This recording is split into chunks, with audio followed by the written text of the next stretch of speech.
오늘은 우리가 죽으면 이제 죽자마자 천국과 지옥을 가게 되는데요. 근데 이 죽음과 이 사후 세계 이 사이예요.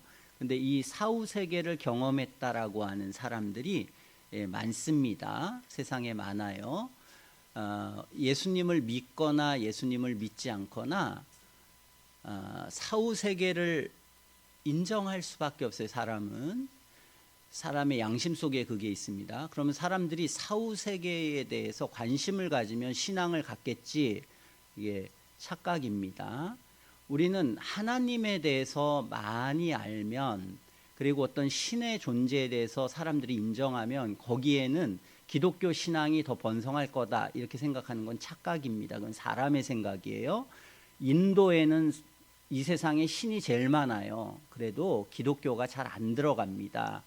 그러니까 신에 대한 인식이 많다고 거기에 기독교가 들어가는 게 아니에요. 그러나 그렇게 잘못 생각하는 경향성이 있어요. 그래서 사람들은, 그래서 이 임사체험이라고 하는데요, 죽음 이후에 어떤 세계를 경험한 수많은 사람들의 얘기들에 대해서, 특히 미국 같은 데가 많아요. 큰 나라니까. 그러면 그런 게 막 베스트셀러 1위가 됩니다. 일반인들도 많이 읽어요. 기독교 국가니까. 그래서 이제 그런 것에 대해서 하면 막 굉장히 그 교회도 흥분하고, 그런 것들을 막 교인들도 사서 읽고 막 그런 경우가 많아요. 그래서 오늘 그 임사체험에 대해서 같이 생각해 보려고 해요.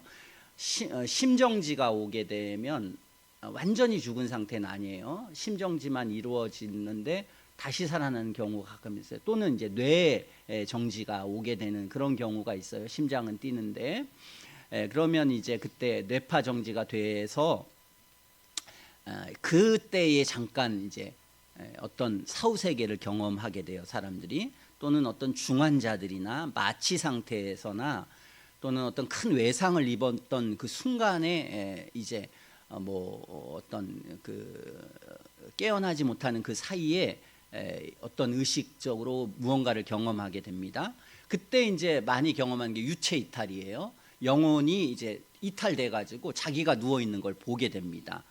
어떤 사람은 어떤 긴 터널을 통과한다는 그런 보고를 하기도 하고, 강렬한 빛을 보기도 하고, 어떤 사람은 이제 뭐 숙모를 봤다, 뭐 아버지를 봤다, 누구를 봤다, 뭐 이렇게 얘기하는 사람이 있어요. 그리고 이 기독교 안에는 이제 천국과 지옥을 경험한 체험담을 하는, 그래서 그걸 책으로 낸 사람들이 굉장히 많습니다. 생각보다 많아요. 자, 이 과거에는 이런 것에 대해서 그냥 사람들이 그냥 민간에 떠돌거나 이야기로 떠들거나, 뭐 그런 강신술이라고 해서 이러한 그 조상신이나 뭐 이런 걸 이렇게 불러오는 그런 모임도 있었고, 뭐 이건 중세 시대나 고대 시대에 다 있었습니다. 이런 것들은 다 이렇게 귀신을 믿는 일들은 다 있었는데요. 그런데 이제 요즘은 이제 이 정신의학이 발달하지 않습니까? 그러니까 정신과 교수들이 이거에 관심이 있어요. 그래서 미국에 이제 많은 정신과 교수들이 이것을 이제 그 연구를 하기 시작합니다. 많이 연구를 했어요. 특별히 이제 1975년에 의사인 엘리자베스 퀴블러라고 하는 사람과 키블러 로스라고 하는 의사인데요, 또 이 다른 심리학자이면서 의사인 레이먼드 무디라는 사람이 저서를 출간하게 됩니다. 수많은 그러한 임사 체험한 사람들을 인터뷰를 해요. 그리고는 자기의 어떤 학문적으로 무언가를 만들어요. 근데 거기에서 그치지 않고, 이 여자였는데요, 엘리자베스 퀴블러 로스라는 사람은 스위스계 미국인 정신과 의사입니다. 그녀는 원래는 죽으면 그냥 모든 의식을 잃어버린다, 이렇게 생각했던 회의론자였어요. 그러나 이제 사람들의 체험담을 듣고는 초자연적인 것을 믿게 되면서 여러 책을 쓰게 됩니다. 그래서 후에는 그녀 자신도 유체 이탈 상태가 돼요. 그래서 빛의 속도로 여행하는 놀라운 현상을 경험했다, 이렇게 이제 주장을 하게 됩니다. 그래서 그녀는 죽은 사람과 접촉하는 행동을 하는 게 이게 강령이에요. 강령이라고 하는데 우리나라도 있습니다. 전 세계 다 있어요. 강령회라고 하는, 우리도 그 미신들 있지 않습니까? 뭐 굿하고 이런 사람들이 불러내지 않습니까? 이게 이제 강령회라고 하는 게 있어요. 이러한 사람 중에 하나가 됐어요. 그런 사람과 접촉했어요. 이제 결국은 그 결과로 이는 신비주의에 빠져서 과학계에서 이제 명성을 잃어버리게 돼요. 그리고 남편과도 이혼하게 됩니다. 일부의 사람들은 그녀의 정신 건강을 의심하기 시작했고요. 그래서 이러한 신비주의는 어떻게 보면 합리주의자들보다 더 위험할 수도 있습니다. 사실은 어쨌든 지금은 이 사람이 죽고 나서 더 지금 발달했어요.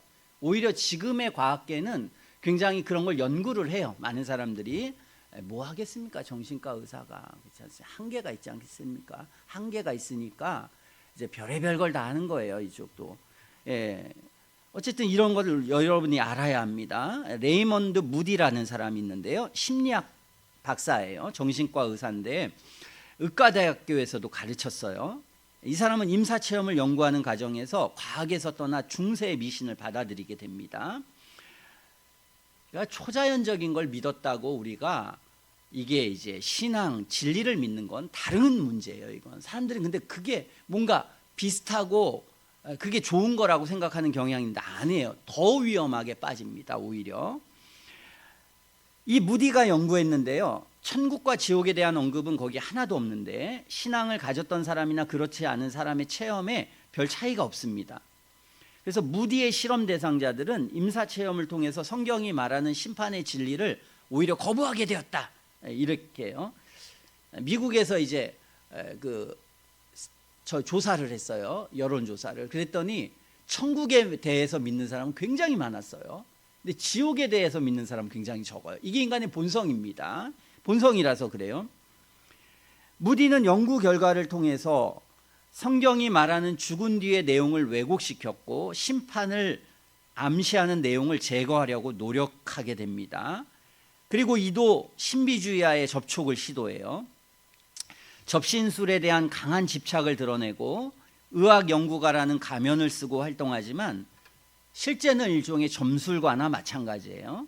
그는 점술가들이 사용하는 방법을 사용해서 이제 코멘티엄이라고 하는 유령의 방을 만들어요.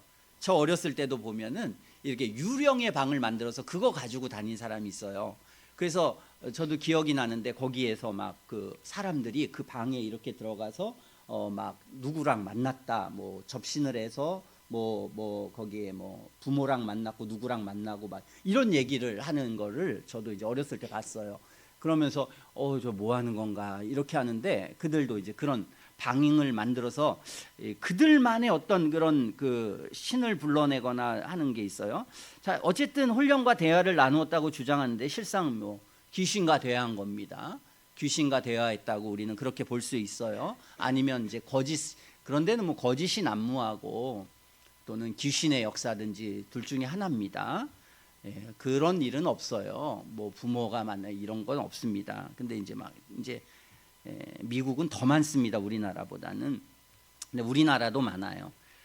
베티디라고 하는 그 빛에 감싸요라고 하는 책을 출간을 했는데요. 이 사람이 뉴욕타임스 베스트셀러 목록 가운데 1위였어요. 무려 78주 동안에 1위를 고수하고 1,300권 이상이 팔려나갔습니다. 1,300만 권 이상이 팔려나갔어요. 어마어마한 거예요. 그녀는 자궁절제 수술을 받고 나서 거의 죽음 직전 상태에 이르렀는데요. 그녀는 자신의 영혼이 육체를 떠났을 때 곧장 천국으로 가지 않고 지상의 여러 장소를 돌아다녔다고 주장해요. 그녀는 그 과정에서 천사들을 만났고 그녀를 이끌어 주었다고 주장하는데요. 그리고 나서 어두운 터널을 지나서 마침내 천국의 찬란한 빛 속으로 들어가게 됩니다. 그녀는 자세하고 생생하게 증언을 합니다. 뭐 굉장히 증언을 하고 뭐 이렇게 집회도 다니고 하니까요. 뭐 그 대충 하는 게 아니에요. 굉장히 강렬하게 그런 사람들이 그런 얘기를 합니다. 내용을 보면 이런 몰몬교나 뉴에이지 사상에 강한 영향을 받은 것으로 보이는데 어쨌든 그러면서 이 사람이 막 성경적인 용어를 사용하고 복음적인 용어로 막 이렇게 자기의 내용을 이제 채색합니다. 이런 것들을 비평하는 사람들은 심각한 신학적 오류에 대해서 비판을 계속하지만 그럼에도 불구하고 이건 교회에서 굉장히 많이 팔리고 영향력을 발휘하게 됩니다. 그런 사람 굉장히 많습니다. 이분 알렉산더라고 하는 1,500명을 인터뷰했어요. 이러한 사람들, 임사 체험한 사람이요. 공학자였습니다. 존 버크라고 하는 사람인데요. 이 사람은 불가지론자에서 자기를 기독교를 믿는 신앙으로 이것 때문에 바뀌었다 이렇게 말해요. 이분 알렉산더라고 하는 사람은 이제 하버드에서 이제 그 의사했던 뭐 하버드에 뭐 그런 게 있나 봅니다. 어쨌든 책으로도 우리나라도 나왔어요. 다 우리나라에 번역된 이 책도 이제 그런 책입니다. 이 책은 제가 읽어보려고 했는데 이번 주에 다 읽지 못했어요. 어쨌든 이러한 일들이 있습니다. 한국에도 우리나라에도 많아요. 특히 기독교인들 중에 이걸 많습니다. 신성종이라고 하는 미국의 웨스트민스터 신학교에서 신학 석사를 했어요. 웨스트민스터 신학교면은 전 세계에서 가장 보수적이면서 이 개혁주의자들이 최고의 대학으로 뽑는 데예요. 거기에 석사를 했습니다. 그리고 총신대학원에서 교수를 했어요. 그리고 우리나라에 이제 그 김영삼 대통령 다녔던 충영교회에서 담임했던 사람이에요. 2007년에 은퇴하고 자기가 선교사가 되기를 마음 먹었는데요. 그래서 선교사로 갈 것이기 때문에 천국과 지옥을 보여달라고 이렇게 기도했더니 보여주셨다는 겁니다.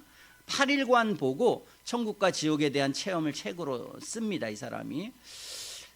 제가 그 유튜브에서 나와서요 이제 했는데요. 아무리 봐도 이 사람 참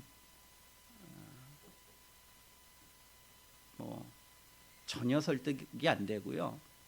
참 위험한 사람이다 이런 생각이 들어요. 어쨌든 저는 뭘 어떤 귀신을 봤는지 뭘 했는지 모르겠는데요.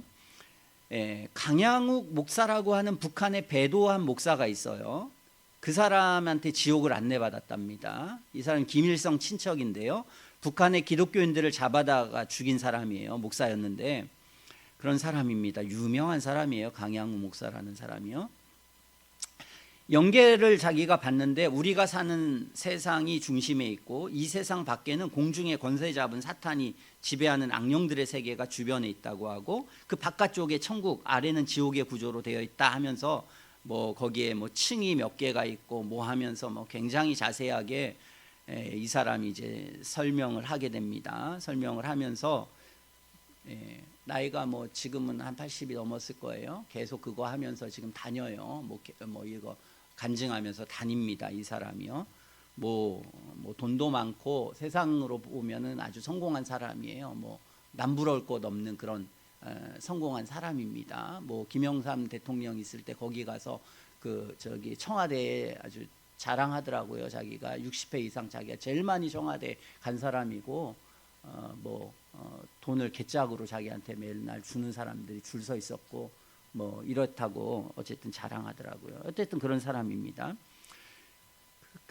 이 사람보다 훨씬 유명한 사람이 있어요. 이 사람보다 하는 행동도 그렇지만 훨씬 더 진실성이 좀 보이는 그런 사람이 있습니다. 그러면 박용규 목사라고 유명한 사람이에요. 책을 한 5, 60권 쓰고 교회사를 굉장히 많이 연구를 해서요. 그래서 굉장히 유명한 그런 사람입니다. 성남제일교회라고 지금도 있습니다. 이 사람이 개척해가지고요. 5,000명 정도가 됐어요. 어마어마하게 이제 개척해서 성공했던 사람입니다. 그 송림중고등학교라고 그 교회에서 세웠어요. 거기에 이사장이었습니다. 이 사람이 총신대학 이사도 했었는데요. 1987년에 이제 이 사람이 나중에 어떻게 했는지 모르겠어요. 어쨌든 그 중고등학교는 개척한 다음에 이제 강남에 있는 교회로 이 사람이 옮겨갑니다. 자기가. 그러니까 개척한 교회를 버리고 가요. 평안교회라고 하는 데로 이 사람이 이제 가게 됩니다. 좀 그거보다 작은 교회였는데 어쨌든 이 사람이 혈압으로 1987년 12월 19일에 오후 2시 30분에 혈압으로 쓰러져서 몸이 불편한 상태가 돼요. 제가 여기 목양교회라는 데 있을 때 거기 집회로 왔어요. 이 사람이 와가지고 이제 제가 전도사였는데 이분을 하루 모시라고 해가지고 할 수 없이 제가 이분하고 호텔까지 데려가가지고 같이 계속 생활을 했어요. 어쨌든 노인네고 그때였습니다. 그때도 제가 뭐 한 20대 때의 일이에요. 이 사람이 12월 27, 28일 날 이제 그 꿈으로 사후 세계를 경험하다가 30일 날 완전히 이제 죽은 상태가 돼서 이제 사후 세계를 경험하게 되는데요. 이 사람은 이제 12월 30일 밤에 10시에 꿈속에서 두 천사가 찾아온다고 했다고 합니다. 그래서 이제 그 천국을 가게 되는데요. 거기 하루길이 걸린다고 합니다. 은하수 저편이고, 그래서 한 그 지구보다 한 100배가 크다고 해요. 천국은. 그리고 이 천국보다 지옥은 뭐 1000배가 크다고 해요. 훨씬 더 많다고 합니다. 이 사람은 그렇게 간증을 해요. 그래서 지옥 갈 사람이 훨씬 많다 이렇게 이제 이야기를 해요. 그러면서 천국문에 들어서면서 이제 찬송을 하게 되고, 주님의 형상을 보여달라고 했는데 보지는 못했고, 죽어서 오면 그때 볼 수 있다. 넌 지금 살아서 있으니까. 그러니까 이러한 사람들은 목회자니까 성경을 좀 아니까요. 성경과 벗어난 얘기를 하지 않으려고 여러 가지 합니다. 5가지 질문을 하게 되는데요. 이제 이분한테 뭐 성경을 제대로 읽었냐, 전도는 했냐, 그리고 헌금은 어떻게 했냐, 11조는 어떻게 했냐, 기도는 했냐, 이 5가지를 물었다고 합니다. 그리고는 거기에서 이제 최권능, 주기철, 뭐 정찬우 장로 뭐 이런 사람들을 다 보아요. 그리고 이제 지옥으로 가게 됩니다. 그래서 지옥을 볼 수 있는 문이 열려라 지시하니까 새까만 빛만 보이고 엄청난 별이 이제 지옥이었다고 합니다. 뭐 우리가 사는 지구보다 1000배는 컸다고 해요. 숫자가 구원받은 수에 비하면 1000배가 넘었다고 합니다. 여기 유황불에서 막 괴로워하면서 울부짖는 사람들을 이제 똑똑히 보았다고 합니다. 천국에서 이름이 있던 그 목사나 장로 뭐 이런 분들 많이 얘기하는 게, 거기 보면 지옥에 목사가 많다는 겁니다. 장로도 많고 집사도 많다는 거예요. 이분은 좀 특이한 게 뭐 갖은 도구로 고통당한다는 거예요, 여기서. 그래서 그 도구로 고통당하는 것을 아주 세세하게 묘사를 합니다. 그래서 막 도끼 같은 거 가지고 다녀요, 그분은. 뭐 칼도 가지고 다닙니다. 그래가지고 이제 혀로 잘못한 사람은 혀에 막 뭐 찍고, 뭐 섬기지 않았던 교만한 사람은 등에 계속 뭐 도끼로 찍고 막 이런 식으로 굉장히 이제 구체적으로 그 지옥에 대한 묘사를 합니다. 뭐 재산이 엄청 많았겠죠. 이 사람이 서울에 뭐 갤러리 아파트인가요? 근데 나중에 그걸 팔아서 뭐 이제 교회 헌금하고 뭐 어쨌든 하면서 이 사람이 이제 그렇게 다녔다고 됩니다. 이제 구체적인 건 모르지만 대략은 그래요.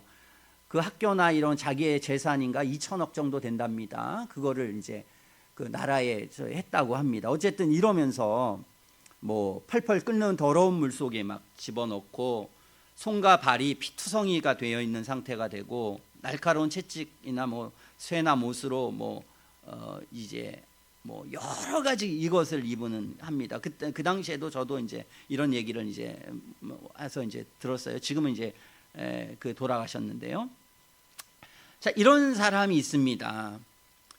제가 볼 때에 이 목회자는 무언가 잘못되어 있었다. 평범하지 않았고 하나님께서 크게 병을 주셔서 회개할 기회를 주신 게 아닌가 그런 생각이 듭니다. 회개할 기회를 주었는데 회개를 한 건지, 그러니까 우리도 그렇게 생각해야 돼요. 여러분들이 신앙생활 잘못하면, 여러분이 만약에 하나님의 선택한 백성이라면 여러 가지 고통을 주십니다. 아픔, 인생의 아픔은 전부 다 신앙 안에서 돌아오라는 하나님의 뜻으로 받아들여야 합니다. 그러지 않으면은 정말 뭐 더 큰 고통을 받고, 이제 그 더 큰 고통을 받고 주님 앞에 돌아와야 돼요. 그런 아픔이 없어야 합니다. 하나님 부르실 때에 하나님 앞에 와야 합니다. 어쨌든 그런 하나님은 하나님의 선택한 백성들이 회개할 기회를 주십니다. 이 땅에서 여러 가지 아픔과 고난과 고통 다 이런 걸 경험할 때마다 우리는 주님이 부르시는 음성으로 그걸 들어야 합니다.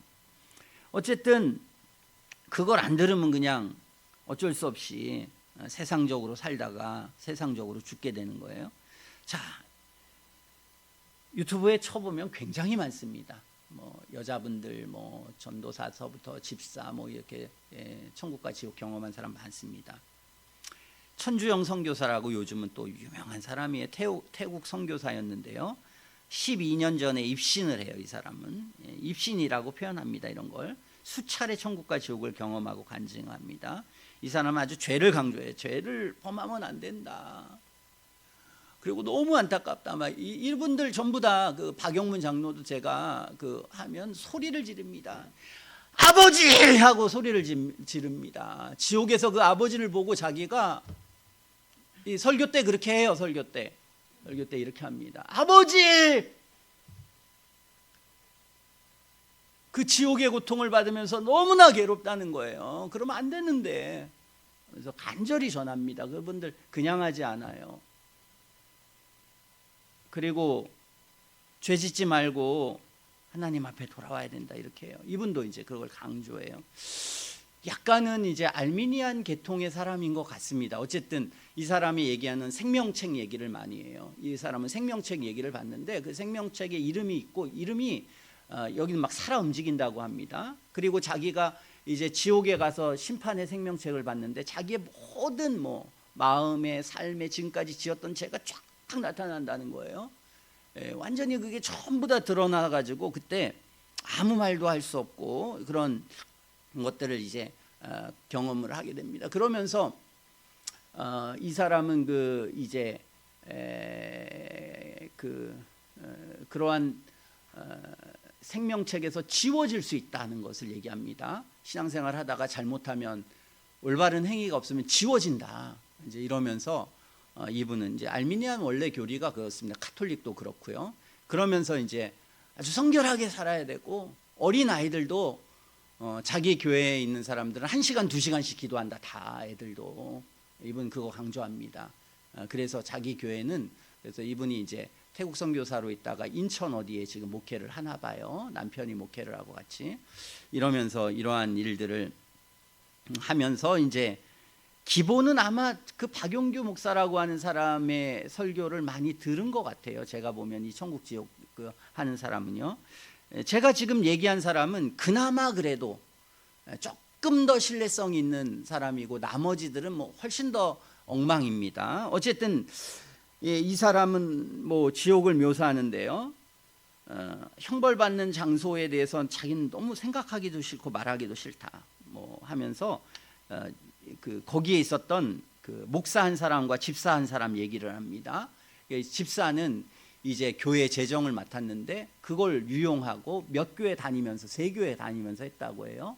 그래서 이제 지옥에서 있었던 사람 목사는 이제 간음을 하게 됩니다. 그래서 그런 음란한 그것 때문에 회개하지 않고 또 이제 부인을 때리고 뭐 이런 것 때문에 이제 지옥에 가가지고 목사가 이제 그런 일들을 해요. 그러면서 이 사람은 죄와 싸워야 되고 좁은 문으로 들어가고 행함이 없으면 생명책에서 지워질 수 있다고 하는 그런 이야기들을 이제 하게 됩니다.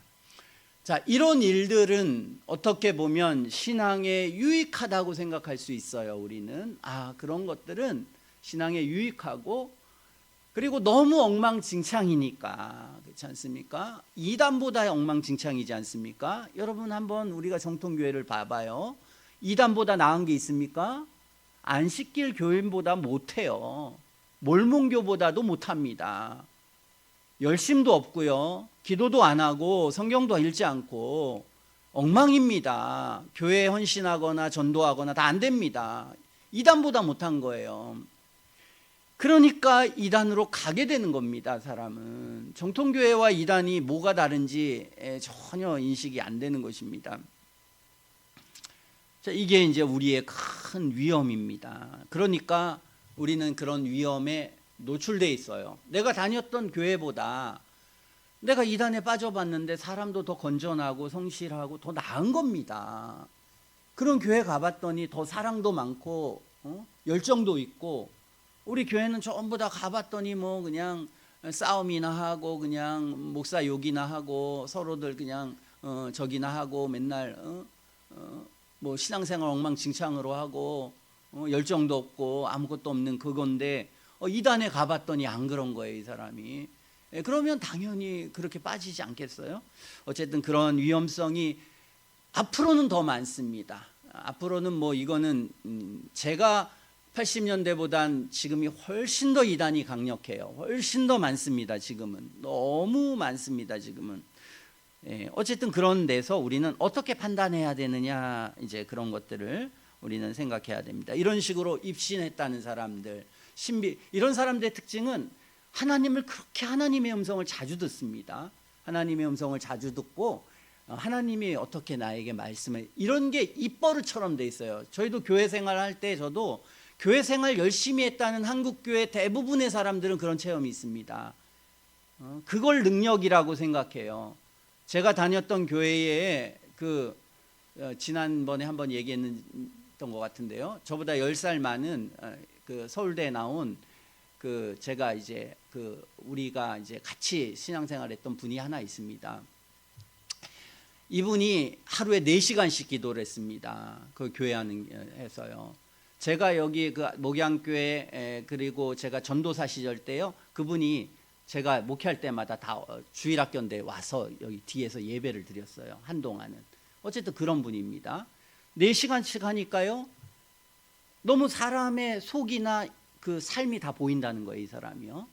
제가 보기엔 미쳤습니다. 원래 저도 그렇게 좋아하진 않았는데요. 이제 친한 애들 때문에 어쨌든 그분이 이제 그런 분이었는데요. 자기 와이프의 삶이 다 보인다는 겁니다. 과거의 모든 삶. 그래서 살 수가 없다는 거예요. 그거를 이제 저한테도 얘기하고 얘기하는 거예요. 저희가 누나라고 불렀던 그분도 잘 압니다. 좋은 사람이에요. 좋은 사람이고 나중에 이제 이혼하게 됐어요. 이혼하게 되고 이제 그렇게 됐는데요. 어쨌든 굉장히 많습니다. 이렇게 신비적인 경험을 하고 하나님의 음성을 듣고 입신 체험을 하고 수많은 체험을 했던 사람들이 신앙생활 굉장히 열심히 하고 한국 교회에 굉장히 많고요. 그런 사람이 많습니다. 자, 어쨌든 이런 사람들에 대해서 우리는 어떻게 생각해야 되느냐라고 하는 위험에 대해서 우리는 생각해야 합니다. 왜냐하면 그 위험은 더 큰 어려움이 될 수도 있기 때문에 그래요. 우리가 신앙이 없는 것도 큰 위험이지만 그런 것들에 속는 것도 더 큰 위험이 될 수가 있다. 근데 왜 속냐? 올바른 신앙이 없으면 다 그렇게 된다는 것입니다. 데살로니가 후서에 나오는 내용은 그겁니다. 말세가 올 거예요. 이제 나중에 예수님이 이 땅에 재림하시기 전에는 세상이 훨씬 더 악해진다고 성경은 말합니다. 훨씬 악해지는데요. 악해지다가 적그리스도가 옵니다. 불법한 자라고 하는데요. 적그리스도라는 말을 쓴 이유는 뭐냐면 이 사람이 그리스도라고 하는 걸 가장하는 거예요. 일종의 처음엔 신앙인처럼 얘기하는 거예요. 기독교의 신앙인처럼 얘기하다가 나중에는 자기가 하나님이라고 하는 그런 상황이 돼버리는, 그래서 그리스도라고 또 그리스도를 쫓게 만드는 많은 사람들이 교회 안에 있는 사람들에 해당하는 사람들이 이렇게 배도하는 그런 일들이 있게 되는 것이라서 그것을 성경이 가르쳐 줘요. 요한도 얘기했지만 오늘 바울도 오늘 본문에서 그것을 설명해요. 그게 8절에 불법한 자인데요. 이 사람이 미래에는 올 건데 이게 사단의 역사인데 그 당시부터 미리 활동을 해요. 미리 활동을 하는데 7절에 보면 불법의 비밀이 이미 활동해요. 그 당시부터. 근데 지금은 막는 자가 있어서 옮길 때까지 해요. 이 막고 이 사람이 완전히 멸망할 때까지 계속 있어요. 근데 이 사람이 불법한 자가 나중에 이러한 비밀이 계속 활동하다가 이 불법한 자가 어떤 때가 되면은 이제 드러나요. 예수님이 마지막 점점 악해지다가 그러다가 이 적그리스도가 나타나게 되고 그때 예수님이 재림하셔서 그 입의 기운으로 저를 죽이시고 강림하여 나타나심으로 이제 패하여 완전히 이제 끝나게 되는 그런 일들이 있어요. 그러면서 이 불법한 자의 특징을 여기에서 말하고 있습니다. 그리고 이 불법한 자를 따르는 거짓 선지자들에 대한 특징이 여기에 9절부터 나와 있습니다. 우리가 이제 이것을 오늘 같이 잠깐 보려고 해요. 여기 9절에 보면 악한 자의 임함은 사단의 역사를 따라, 그렇죠? 모든 능력과 표적과 거짓 기적에 이렇게 이제 여기서 말하고 있는데요. 자, 요걸 얘기하기 전에 7절에 불법의 비밀이라고 했죠. 이 비밀이라고 하는 것이 왜 비밀이라고 표현했냐면 이것인지 저것인지 모호하고 교묘해가지고 알아차리기 쉽지 않다는 거예요. 저도 알아차리기가 쉽지 않아요. 그런 사람들 지옥 천국 얘기하고 하면 야, 저 사람이 진실인가 거짓인가. 그리고 막 예전에도 그 신비주의 저도 교회에 있었지만 뭐 똑같은 것 같아요. 기독교랑 다른 것 같지 않아요. 거의 똑같아요. 그러니까 이게 구분하기가 쉽지 않은 거예요. 그러니까 넘어가는 거 아니겠어요? 여기 있는 이단도 합동축교회였어요. 큰 교회였어요. 그런데도 다락방에 넘어가지 않습니까? 목회자도 다 넘어가는 거예요. 물론 올바르지 않았기 때문에 넘어갔겠죠. 어쨌든 모호해서 비밀이라서 잘 모른다 이게. 경건을 가장한 불경건이고 진리를 가장한 오류고 교묘하게 의로 위장된 악이에요. 베드로후서 2장 1절에 보면 민간에 또한 거짓 선지자들이 일어났었나니 이와 같이 너희 중에도 거짓 선생들이 있으리라.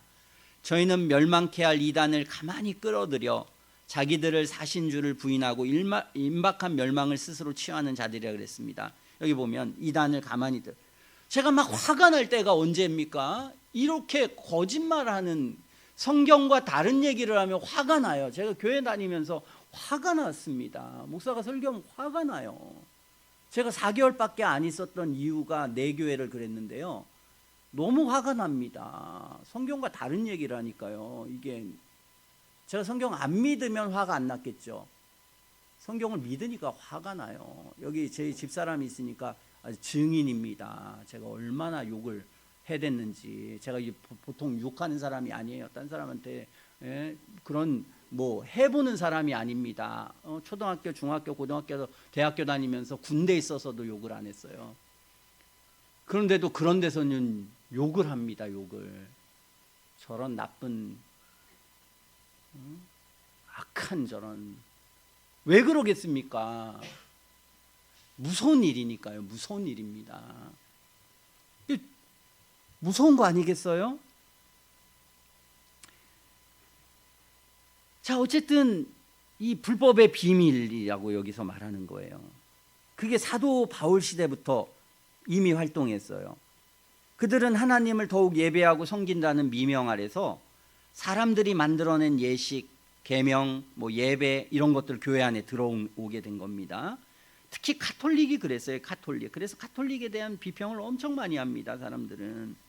왜 그래요? 이 가톨릭이 아주 이단 중에 무서운 이단이었어요. 이런 사람들은 높은 자리에 오르려고 다툼을 하고 성경에 보면 경건을 자기의 이득을 챙기는 수단으로 활용합니다. 복음의 철학적인 사변을 뒤섞어서 혼잡하게 하고 복음의 자유라는 미명하에서 육체의 욕망을 충족시키려고 하는 그런 이단의 내용을 막 전해요.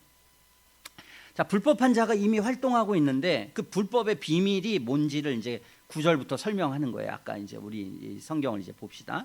자, 여기에 보면 사단의 역사를 따른다고 해서 이들은 사단의 역사를 따라요. 이들이 적그리스도의 교회가 뭘로 유지되냐? 참된 교회는 성령이 계셔서 교회를 신령한 성령으로 만들어 가는데요. 거짓 교회는 마귀의 영이 있어서 사단의 회당으로 만들어요.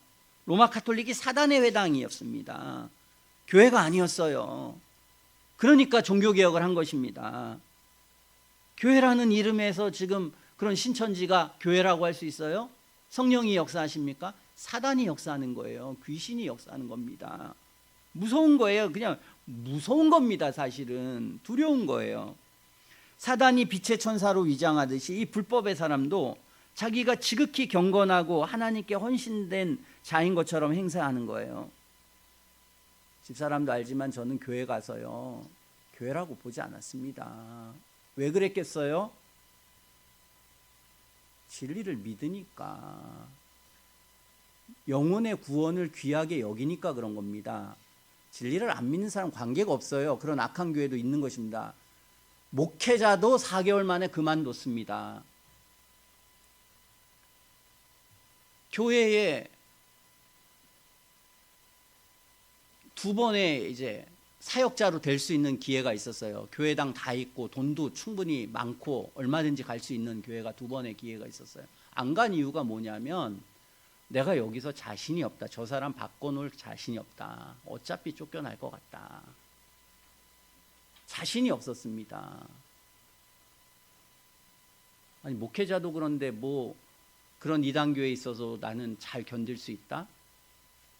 그런 게 어디 있습니까? 어떻게 해서든지 대한민국 싹싹 돌아다녀서라도 참된 교회를 찾아야죠. 진리를 조금이라도 사랑하는 마음이 있으면 그게 정신이지. 진리에 대한 관심이 없으니까 아무렇게나 신앙생활 하는 겁니다. 진리를 조금이라도 영혼을 중요하게 여기면 그렇게 안 합니다. 어쨌든 이렇게 되는 거예요. 사단이 자기가 불법의 사람도 지극히 경건하고 하나님께 헌신된 자인 것처럼 막 이런 사람들 거짓말 하는데요. 막 천국과 지옥을 가지고 거짓말 한다니까요. 정말 너무 다른데도 귀신에 쓰였든지 아니면 이득을 위해서 그렇게 하든지 둘 중에 하나입니다. 100%다 그런가 잘 모르겠는데요. 어쨌든 굉장히 많은 부분은 그렇습니다. 그건 확신할 수 있어요. 사단이 광야에서 예수님께 세상의 부귀영화를 제시하며 유혹한 것처럼 불법의 사람도 그런 방식으로 사람들을 이제 미혹한다는 겁니다. 그때 그 미혹의 방식이 뭐냐? 사단의 역사예요. 모든 능력과 표적과 거짓 기적이라는 거예요. 그래서 사단의 힘이 역사하면 외적으로 큰 능력이 나타난다는 거예요. 어떤 능력.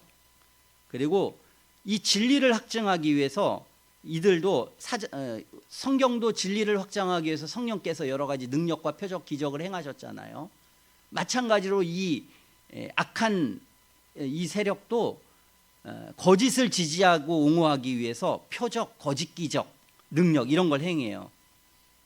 이런 걸 보여준다는 거예요. 마태복음 24장 24절에도 보면 거짓 그리스도들과 거짓 선지자들이 일어나서 큰 표적과 기사를 보여 할 수만 있으면 택하신 자들도 미혹한다는 거예요.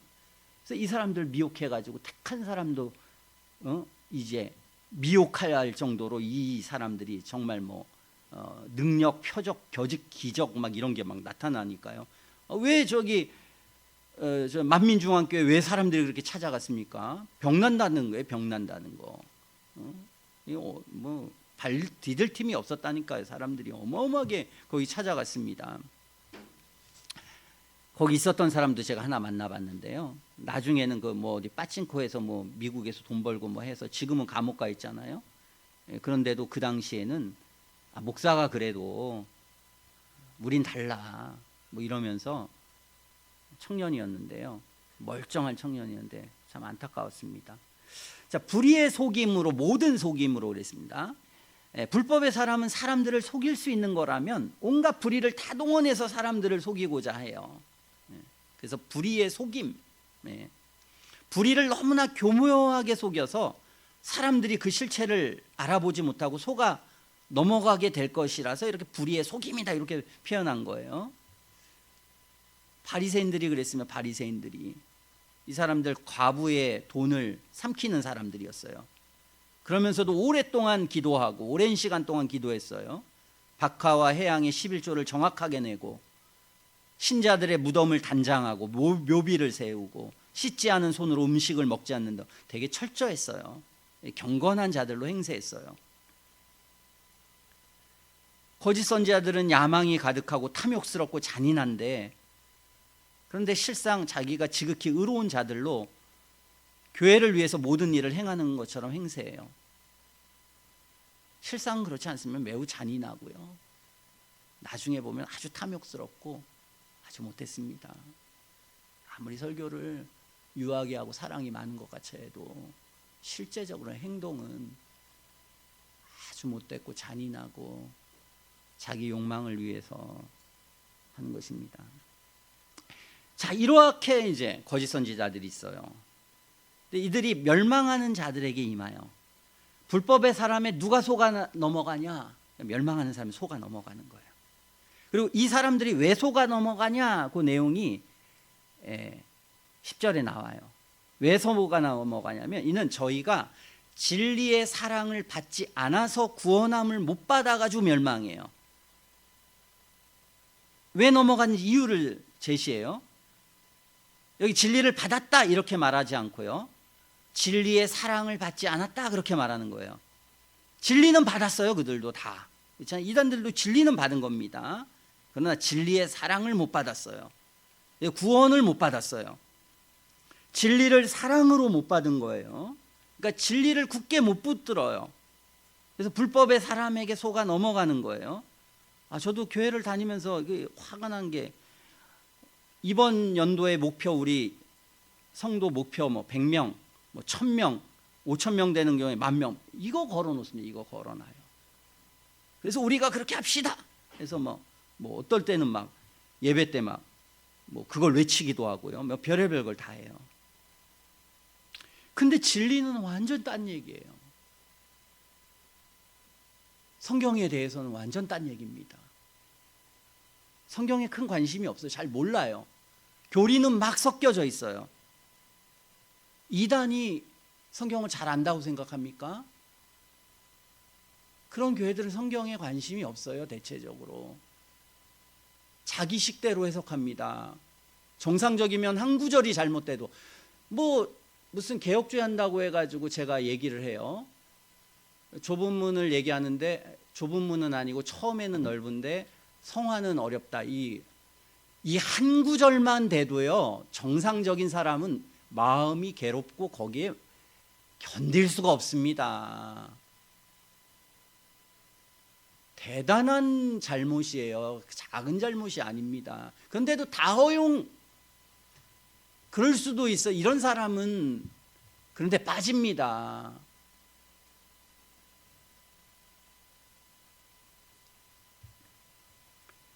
진리를 굳게 붙들고 진리를 사랑하는 건 너무 중요한 거예요. 우리에게 진리를 사랑해야 돼요. 우리는 진리를 사랑하지 않아서 거짓 것을 믿게 된 거예요. 그들이 어떤 사람인지 그걸 통해서 보여주는 것입니다. 원래는 그들은 불의를 좋아한다. 거기 거짓 것을 믿는 것으로 그들이 드러나요. 11절 12절에 이제 심판이 있습니다. 이러므로 심판이, 하나님의 심판이 있어요. 앞에서는 불법의 사람에 의해서 속아 미혹된 자들과 그들을 죄를 설명했다면, 여기는 하나님의 벌을 설명해요. 하나님, 그들은 먼저 미혹되었고 그것은 그들이 범한 죄였어요. 그랬을 때 하나님께서는 미혹의 역사를 보내시는데 이것은 그들에 대한 벌이에요. 그들은 진리를 사랑하지 않았고 따라서 진리를 받아들이지 않았는데 이것은 그들의 죄였어요. 그래서 하나님께서는 거짓 것을 믿게 하시는데 이것은 그들에 대한 벌이에요. 결국은 참된 진리를 믿지 않고 사랑의 은혜 없어서, 요한 사도에 보면 거기에 사도를 떠났어요. 참된 하나님의 진리를 벗고 배도를 했어요. 이런 사람들이 결국은 은혜 밖에 세상으로 나가든지 그런 거짓 것에 가게 되는 거예요. 그들이 진리를 제대로 받아들였다면 구원을 얻었을 거예요. 그러나 진리를 받아들이지 않았기 때문에 이제 저주를 받아 멸망하게 된 것입니다. 지금까지 은혜로 그들을 하나님이 보호해 오셨어요. 지금까지는 교회를 통해서 진리를 전달하는 것을 통해서 여러 가지를 통해서 보호했지만 이제 은혜를 그냥 거두어 가셨다 그 말입니다. 하나님께서 그들이 죄와 거짓에 기울여 있는 것을 보고 빠지는 것을 더 이상 막지 않으셨어요.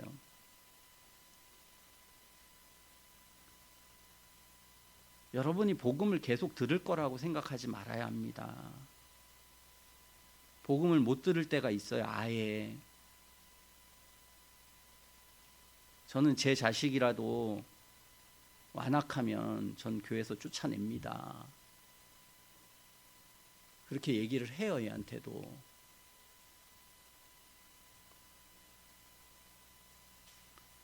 여기 자식들이 있으니까 저한테 그렇게 들었습니다. 애들은 실상 듣는 얘기예요. 얘네들이. 왜냐하면 그거는 제가 안 쫓겨내도 스스로가 나갈 때가 오기 때문에 그렇습니다. 나갈 수밖에 없어요. 진리 안에 없으면은. 하나님이 계속 기회를 주는 게 절대 아닙니다. 진리를 들을 기회가 있을 때 변화되지 않으면 나중에는 그런 세상이나 죄악이 그를 유혹해 가지고 하나님의 은혜에서 떠나게 됩니다. 일단 오류가 사람들의 마음과 삶을 부패시키고 망치게 되면 오류가 더 많아지게 됩니다, 마음에. 그러면 누가 설명해도 그때는 안 돼요. 아차례 안 됩니다. 이게 오류의 강력한 힘이고 무서움이에요. 저는 너무 많이 봤습니다, 교회 생활하면서요. 안 됩니다. 이건 어떤 설득으로도 안 되고 어떤 강압으로도 안 됩니다. 안 된다니까요. 제 자식도 안 됩니다. 자식도 지금이니까 말을 듣죠. 요거보다 더 되면 말 들을 것 같습니까? 신앙인이래야 말이 통하죠. 부모에게 욕하는 거 쉽습니다. 그거는 부모가 가진 게 없고 힘들고 병들고 하면 그때도 좋은 관계가 될 것 같습니까? 서로가 신앙인이 되면 관계가 되겠죠. 서로가 하나님의 은혜가 있으면 그런 걸 극복하는 것입니다, 세상에. 근데 그게 없으면요, 인간 본성은 그대로 본성대로 가는 것입니다. 자기가 자기를 어떻게 제어를 못해요, 나중에는. 그래서 거짓 것을 믿게 되는 것입니다. 거짓 기적, 거짓된 가르침, 뭐 세상의 철학이든 어쨌든요, 하나님의 엄중한 심판이 무서운 거예요. 진리를 믿지 않았기 때문에 거짓 것에 쉽게 속아 넘어가 믿게 되는 것입니다.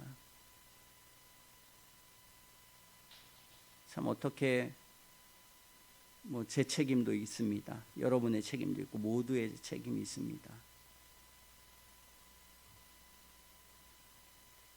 우리가 좀 더 잘하고 좀 더 애썼으면 좀 더 나을 수도 있어요. 다 제 책임입니다. 여러분 책임이고. 자식이 삐뚤어가는데 부모 책임이 없습니까? 있습니다. 저도 관심을 갖지 못하고 때때로는 이건 나쁜 거야, 이건 틀린 거야 얘기를 해줘야 될 때 못했습니다. 단호하게 했어야 되고 습관을 좋게 길러줬을 때 그때 해야 되는데 애들의 마음을 상하게 안 하려고 지난 시간에 말한 것처럼 그러다 보니까 사랑이 아닙니다. 애들이 멋대로 가고 이렇게 하면 사실은 부모가 자신을 탓해야 돼요. 교육할 시간에 교육을 안 해서 그렇습니다. 실상은 그렇지 않아요? 대부분 그렇습니다. 정말 엄격하게 자기가 철저하게 이건 아니야, 이렇게 하면 안 되지, 이게 뭐가 잘못이고 뭐가 선이고 뭐가 악이야 라는 것을 애를 써서 했으면은 그 인식이 박힙니다. 그래도 그게 죄악으로 나갈 때 그를 그나마 붙들어 주는 건데요. 사랑이라는 거짓된 사랑이라는 이름으로 거짓 선지자처럼 행동해서 그런 것들이 많은 것입니다. 자, 불의를 좋아하는 모든 자들로 불의를 행하였을 뿐만 아니라 불의 가운데 살아가는 것에 그들은 이제 만족감을 느끼게 되는 거예요. 불의를 좋아하는 것입니다. 그래서 그들의 삶을 단죄하는 진리를 배척하고 자신들의 삶을 지지해주고 옹호해주는 그런 거짓된 교훈을 받아들이는 거예요. 이제요. 자기 삶에 맞는 교훈을 받아들여야죠. 세상에 대한 욕망, 거짓되고 일시적인 평안을 허락하는 그런 교훈이 이제 그냥 적당한 선에서 하자 좀, 적당하게 좀. 에드워드가 그랬습니다. 세례 주는 거에 대해서 이제 교인들하고 부딪혔어요. 그리고 어떤 잘못된 음란한 책들을 봐가지고 이제 그것 때문에 교회 회의를 열어서 공개적으로 너희들 그렇게 했어요. 교회에서 다 반발하고 막 그냥 목사가 돼가지고 사랑은 없어가지고 말이야. 사랑이 없어가지고. 어쨌든 아무것도 안 되는 것입니다. 나중에는. 어쨌든 이런 일들이 있다. 거짓 기적, 표적, 이사. 그러면서 이 사람들은 여러 가지로 이렇게 유혹하고 교회 안에서 이런 무서움이 우리에게 존재한다는 것입니다. 그러므로 우리는 진리를 사랑하고 진리 안에서 변화받지 않으면 우리는 그런 유혹에 언젠가는 다 넘어지고 가게 된다는 것입니다. 자, 이러한 것이 임사체험의 하나의 내용이라고 보여집니다. 임사체험도 그런 위험성이 충분히 있고 그런 사람들이 많다고 생각합니다. 방언하거나 통변하거나 예언을 보거나 꿈, 환상을 보았다는 사람들, 어쨌든 제가 만난 사람들 중에는 이런 사람들 천지였습니다.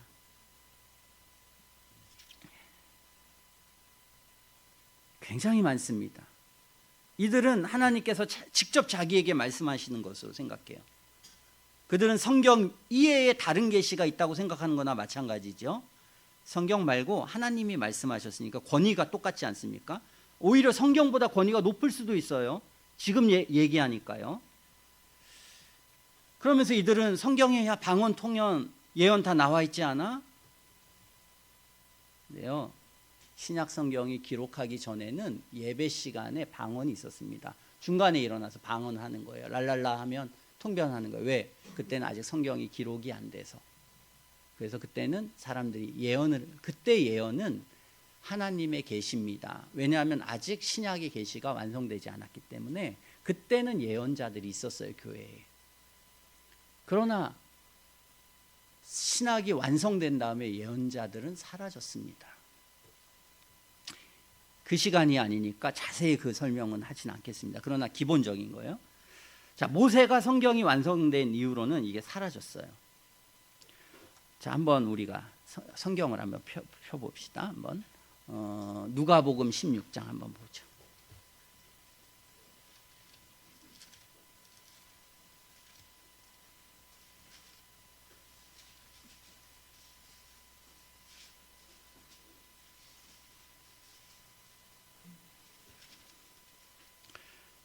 육 장 19절에 보면 한 부자가 있고 나사로가 있어요. 부자는 연락하고 뭐 이 땅에서 살고 싶은 대로 좋게 살았어요. 나사로는 여기 거지였어요. 자, 그런데 죽어서 부자는 지옥에 가게 돼요. 거기서 아브라함을 보게 되는데요. 자, 여기서 나사로를 보고 24절에 아버지 아브라함이여 나를 긍휼히 여겨서 나를 보내어 그 손가락 끝에 물을 찍어 내 혀를 서늘하게 하소서. 내가 이 불꽃 가운데서 고민합니다. 이렇게 해요. 그러니까 아브라함이 너는 살았을 때에 좋은 걸 다 받았잖아. 네 하고 싶은 대로 했잖아.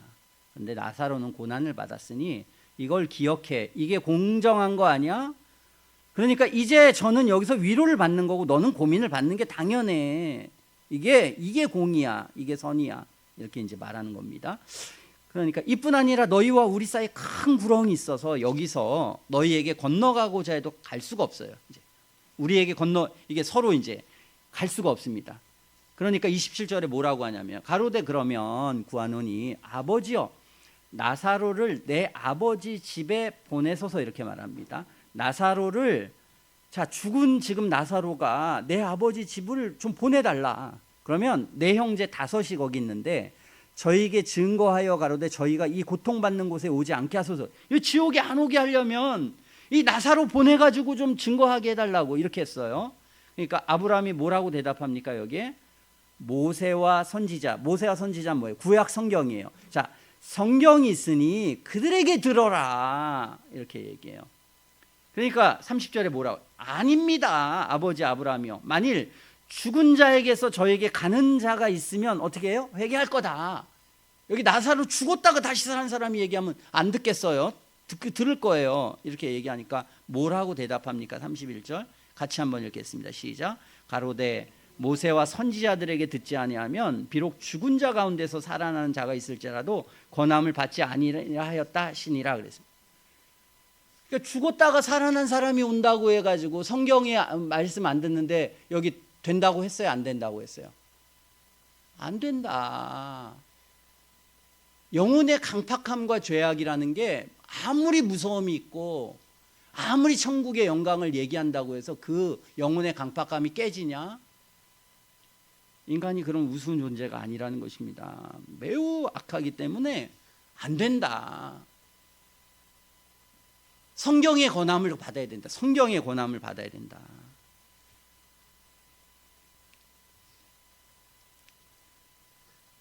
사후세계에 집착하는 행위는 영혼을 위태롭게도 만들 수 있습니다.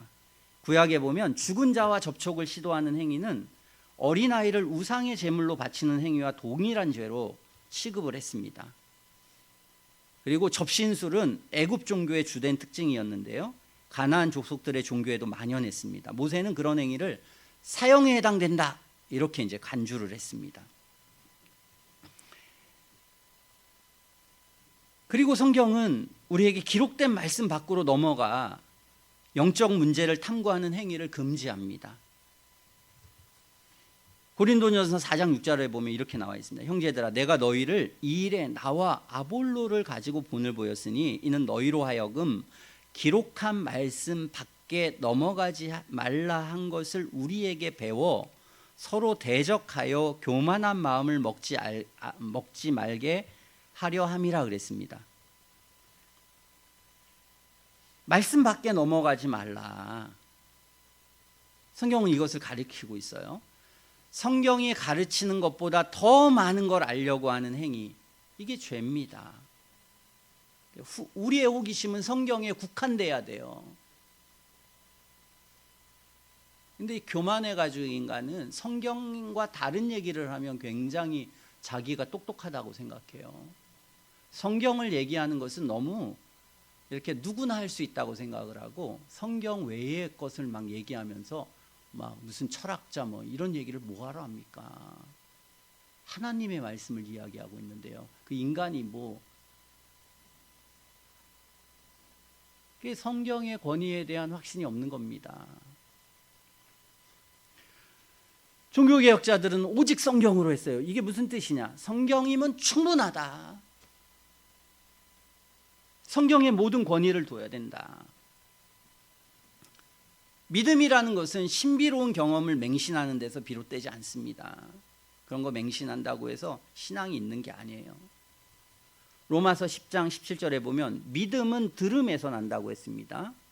그리고 이 들음은 뭐로 생기냐? 그리스도의 말씀으로 말미암는다 그랬습니다. 오직 믿음이라는 것은 그런 경험이나 숱한 사람들의 신비적인 경험이나 체험과 뭐 능력을 이걸로 생기지 않습니다. 하나님의 진리의 말씀으로 생깁니다. 근데 이런 사람들은 절대 그렇게 생각 안 해요. 말씀은 굉장히 말씀에나 집착하고 있고 죽어 있다고 말합니다. 그거를. 그래서 능력이나 표적, 기적을 행하는 사람들, 그런 걸 따르는 사람들을 우리는 주의해야 합니다. 이재록도 그렇고 문성명, 박태선, 뭐 이단들은 안 그런 사람이 없어요. 요한복음 6장에 보면 막 이 예수님의 기적을 보고 막 따라갑니다. 근데 하나님의 말씀을 듣니까 다시는 그와 함께 다니지 않았다 그랬습니다. 다시는 그와 함께 다니지 않았다. 이런 사람들의 마음속에는 이게 진리의 사랑을 못 받아가지고 그런 걸 추구하는 겁니다. 그래서 거짓 걸 믿는 것입니다. 그래서 이 사람들은 말씀에 관심이 별로 없습니다. 신비주의자들 제가 수도 없이 많이 만나봤는데요, 그들이 중요한 건 뭐예요? 능력이에요. 능력. 병이 낫고 어려운 문제가 해결되고 삶의 문제가 해결되는 거예요. 그래서 신비주의적인 오순절교회는 삼박자 축복이라는 게 있지 않습니까? 건강, 성공, 물질의 복, 이게 중요한 겁니다. 왜 성경 열심히 읽어야 돼? 걔네들 성경 열심히 읽으라고 해요. 죄를 버리라고 해요. 왜? 능력 받으려고. 이게 수단이에요. 수단. 기도를 열심히 시킵니다. 능력 받아야 되니까. 그래서 이미 추구하는 목적이 성경과 어긋나 있습니다. 그러니까 이제 혼란에 빠지는 겁니다. 혼란. 막 진리와 거짓이 막 섞여 있는 거예요. 혼잡합니다. 그런 데서 신앙생활하고 그런 영혼을 가진 사람은요, 어떤 이단도 다 갈 수 있습니다. 나중에 혼재되어 있으니까 결국은 마음의 욕망과 원대로 가는 겁니다. 신비주의자들 제가 많이 만났는데요, 제가 이렇게 목회하고 사역하면 너무 뭐 그냥 말씀에만 집착하고 말씀에만 이런 말이 됩니까? 성도가 뭐라도 해야죠. 능력이 있어야 된다. 능력이 있어야 된다. 아니 뭐로부터 능력이 나옵니까? 말씀을 알고 깨닫는 것서부터 모든 게 나오는 것입니다. 그들이 말하는 능력은 본문에 나오는 이거 표적, 기적, 뭐 이런 신비적인 뭐. 그래서 그들의 능력이라고 하는 것은 진리의 사랑을 받지 못한 자들이 추구하는 그런 겁니다. 그런 것은 구원받지 못한 사람도 받을 수가 있어요. 그들이 죄를 많이 말하는 것도 능력을 받기 위한 수단입니다.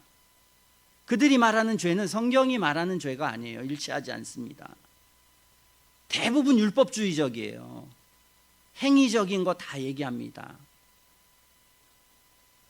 그리고 세상의 도덕주의보다 높지도 않아요. 더 낮으면 낮았지.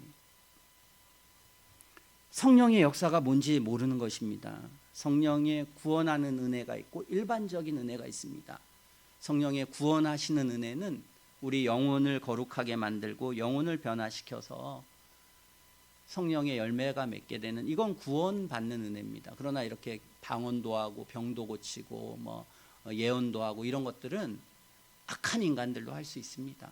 거짓 선지자들도 합니다. 그러니까 그것이 그게 중요한 게 아니에요. 그러나 사람들은 그런 거에 그런 걸 봤다, 느꼈다, 경험했다, 병 고쳤다 이런 거 따라가는 거예요.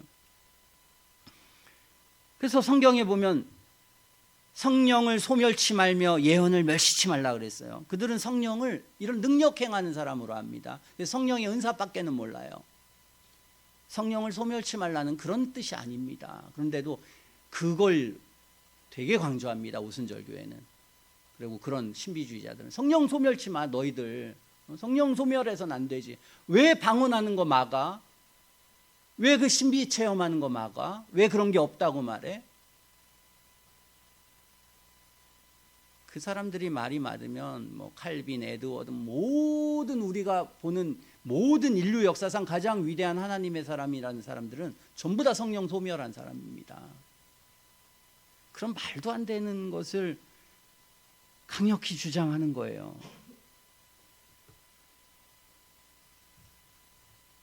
우리가 다 예언한다고 하면 굳이 성경이 왜 필요합니까? 진리의 사랑을 받고 진리를 사랑하는 데까지 나가지 않으면 우리는 이런 위험성이 있습니다. 꼭 하나님의 말씀을 여러분들이 소홀하지 말게 하루에 한 장 읽는 거 마음만 조금만 먹으면 할 수 있습니다. 그 이단 교회도 1시간씩 뭐 10살 되는 애가 기도한다고 하잖아요. 이단 되는 교회랍니다. 이런 신천지도 그렇게 하잖아요.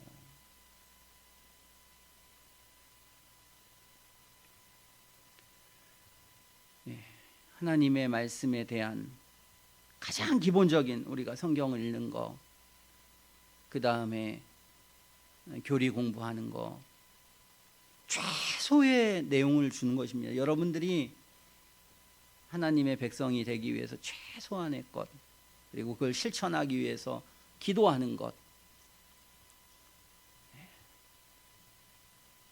그리고 실천하고 기도하는 목적은 무엇입니까? 하나님을 사랑하고 하나님을, 이웃을 사랑하는 이 두 가지를 하기 위해서.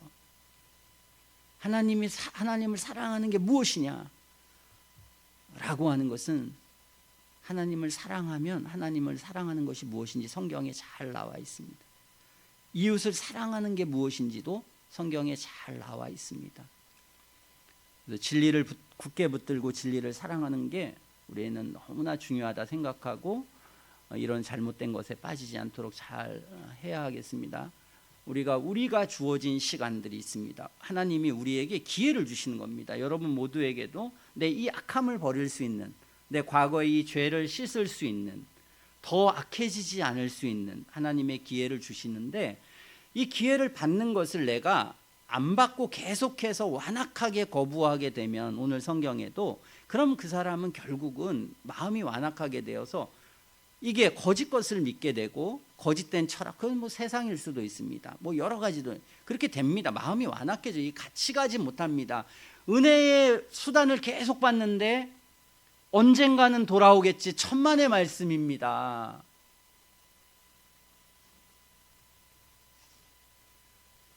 제가 한 몇백억 있으면 돌아옵니다.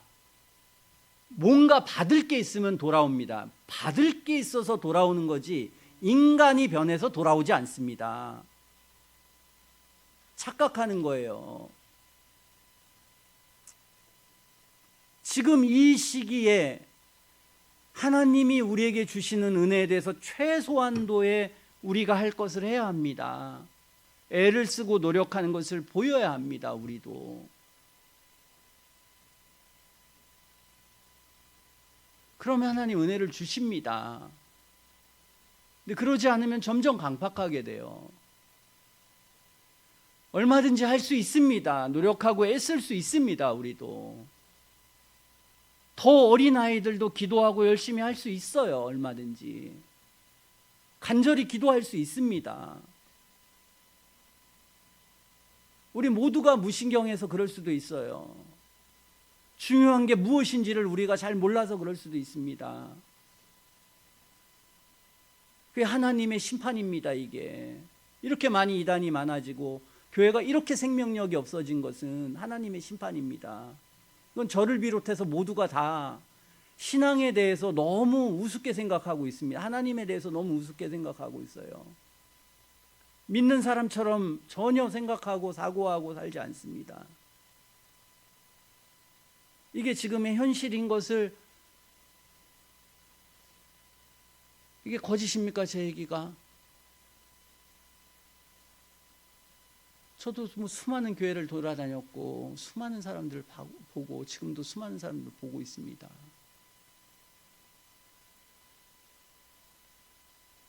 성경을 믿는 신앙인을 찾기가 너무 어려운 우리는 이런 시대에 살고 있습니다. 큰 거 원하는 것 아닙니다. 결론을 내려서 교회 나가는 거 어쩔 수 없이 안타깝지만 어쩔 수는 없습니다. 그러나 있을 동안에는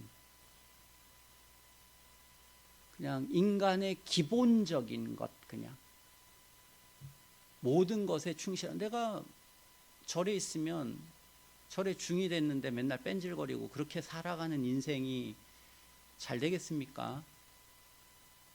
그런 절에서도 열심히 한 사람이 교회에 오면 신앙인으로 바뀔 가능성이 높습니다. 세상에서 열심히 뭐 철학을 보든 사상을 보든 내가 어떻게, 이런 사람이 교회에 와서도 은혜 안에 돌아올 확률이 많습니다. 세상에서 엉망으로 했는데 교회에서 잘은 아닙니다. 세상 하는 방식대로 그대로 가는 것입니다. 그러니까 교회라고 하는 것, 우리가 운명적으로 나는 내 신앙은 아닌데 부모 때문에 할 수 없이 교회에 왔다. 그래도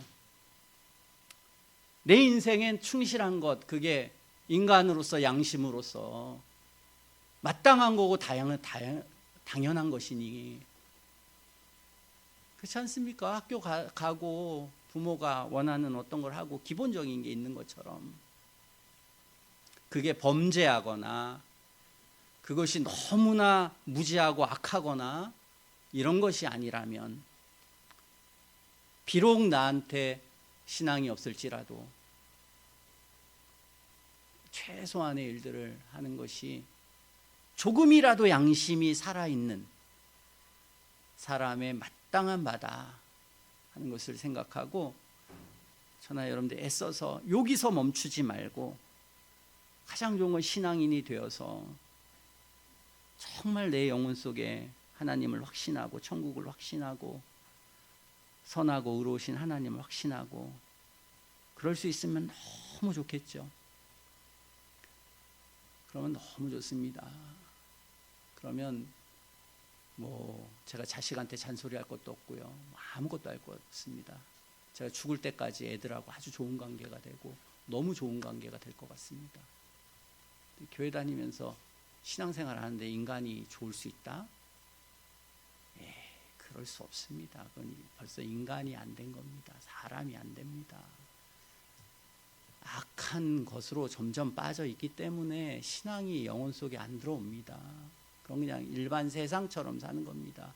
일반 세상 보면요, 돈 없고 부모 없는 대부분의 가정이 가정 좋은 곳 봤습니까, 여러분? 극히 없습니다. 다 형식적이에요. 다 싸우거나 대부분 그렇습니다. 이게 세상입니다. 이게 인간의 본성입니다. 어쩔 수가 없습니다. 특히 이런 시대에. 가정이 너무 중요한 것 아니겠습니까? 우리 인생에 뭐가 제일 중요합니까? 가정 아닙니까? 가정의 부모와 자녀들과 서로 대화할 수 있고, 나이가 먹어서 할 수 있어야죠. 세상에 친구들하고 아무리 하고 하면 뭐 평생 갈 것 같습니까? 진정한 성공은 내 가정을, 이거 죽을 때까지 우리에게 사명입니다. 죽을 때까지 해야 돼요. 이건 아무리 자식이 뭐 엉망진창이라도 해야 합니다. 내가 낳고 내 책임 아닙니까? 어떻게 해서든지 해야 돼요. 근데 그냥은 안 됩니다. 사람이 돼야지 됩니다. 서로가 사람이 돼야지. 부모가 사람이 안 됐거나 자식이 사람이 안 되면 결코 그 가정이 어떻게 좋은 관계가 될 수가 있습니까? 절대 될 수 없습니다. 둘 다가 돼야 돼요. 어떻게 해서든지. 하나님이 우리를 지켜주시는 거지, 우리의 본성은 우리를 절대 못 지켜줍니다. 저는 여러분들이 그러한 가장 인생에 중요한 게 무엇인가 하는 것을 생각하고, 신앙이 있으면 여러분들도 다 신앙생활 하지 않습니까? 신앙이 가리키는 게 뭡니까? 우리가 정말 하나님을 믿고 이걸 믿을 수 있으면 그 자체가 천국입니다. 근데 이걸 부정하면 벌써 거기에부터 지옥입니다. 그렇게 생각할 수 있으면 좋겠습니다. 다 올해 잘 목표를 가지고 믿음 생활 잘해서 하나님 은혜가 넘쳐나는 우리가 되었으면 좋겠습니다. 기도하겠습니다.